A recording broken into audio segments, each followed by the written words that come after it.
اول دكتورة كفيفة في كلية الاداب، جامعة المنصورة. هي دي الترند. مش عامل النظافة اول ما شافوه في عزا مفيد فوزي، الاعلام المصري كله يجري وراه. في ايه؟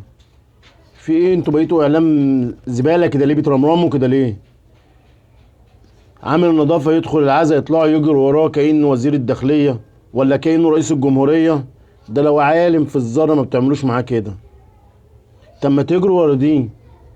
اول دكتوره كفيفه هي، انتوا ليه ما بتروحوش تصوروا معاها؟ هي دي تستاهل تبقى ترند. مش عامل نظافه ركب عربيه وعامل النظافه عمل ايه. انا اتخنقت منكم، اتخنقت من الاعلام المصري بتاعنا ده. ربنا يهديكم يا رب. وانتم مش شايفين الناس دي؟ ما احنا عندنا علماء وعندنا دكاتره وعندنا مهندسين وعندنا ناس متعلمه تعليم فوق، وناس بتحضر في ماجستيرات ودكتوراه. ما بتتكلموش عنهم ليه؟ ما بتتكلموش غير عن عامل النظافه.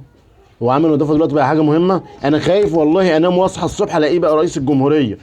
الاعلام المصري عندنا اللهم صل على النبي يعني.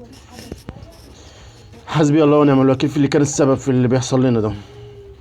يعني سيبنا الدكاتره والمهندسين والناس والناس الكبيره، وعدنا ما ورناش كلام غير في عامل النظافه عمل، وعامل النظافه سوى. ارحمونا شويه بقى.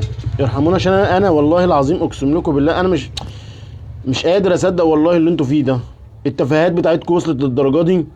بقيتوا بتجروا وراه، تجروا وراه وتعرفوا اخباره. هو مين ده؟ كان عامل نظافه، كان عامل نظافه. في ناس والله هي اللي تستاهل ان انتوا تجروا وراها وتدوروا وراها. شيروا الفيديو يا جماعه، بعد اذنكم شيروا الفيديو.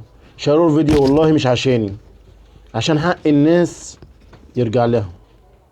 الناس المحترمه دي حقهم لازم يرجع. مش عامل النظافه؟ استغفر الله العظيم يا رب.